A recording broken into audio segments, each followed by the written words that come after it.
तो दोस्तों एक बार फिर से स्वागत है द ब्लडी मैन की नई स्टोरी में। आज की कहानी है भारत के एक छोटे से गांव रामपुर की। रामपुर अपनी शांत और साधारण जिंदगी के लिए जाना जाता था, लेकिन गांव के बाहरी छोर पर एक पुरानी हवेली थी जिसे लोग हंटर हाउस कहते थे। इस हवेली के बारे में कई डरावनी कहानियां प्रचलित हैं दोस्तों। लोग कहते हैं कि यह हवेली भूतिया है और यहाँ रहने वाले हर परिवार का अंत दुखद हुआ है। इसी कारण यह हवेली कई सालों से वीरान पड़ी थी। गांव में एक नया परिवार आया था दोस्तों, जिनमें एक जवान इंजीनियर आकाश और उसकी पत्नी प्रिया और उसकी छोटी बेटी मीरा थे। आकाश को हवेली की कम कीमत ने आकर्षित किया और वह इन कहानियों को सिर्फ अंधविश्वास मानता था। उन्होंने हवेली खरीद ली और जल्द ही उसे ठीक करने का काम शुरू किया। शुरुआत में सब कुछ ठीक था, लेकिन कुछ दिनों बाद उन्हें बहुत कुछ अजीब घटनाएं महसूस होने लगी। रात के समय उन्हें हल्की हल्की आहटें सुनाई देने लगी, कभी कभी छत से तो कभी सीढ़ियों से।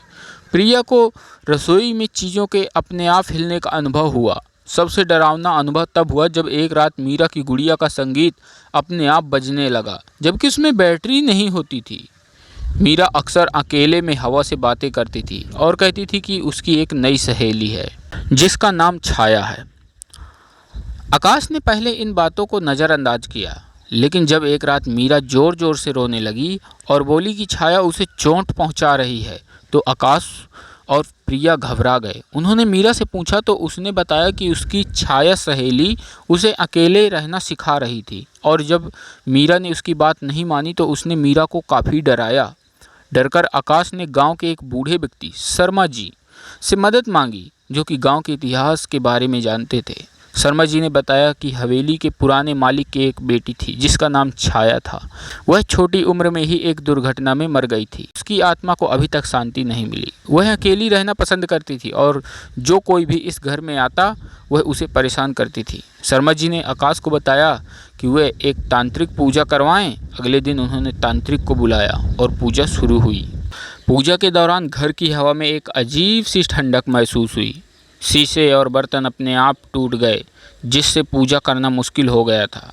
तेज हवा चल रही थी, जिससे और भी मुश्किल हो रहा था, लेकिन तांत्रिक ने हार नहीं मानी। जैसे ही तांत्रिक ने मंत्रों का जाप किया, घर में शांत माहौल हो गया और सभी अजीब घटनाएं रुक गई।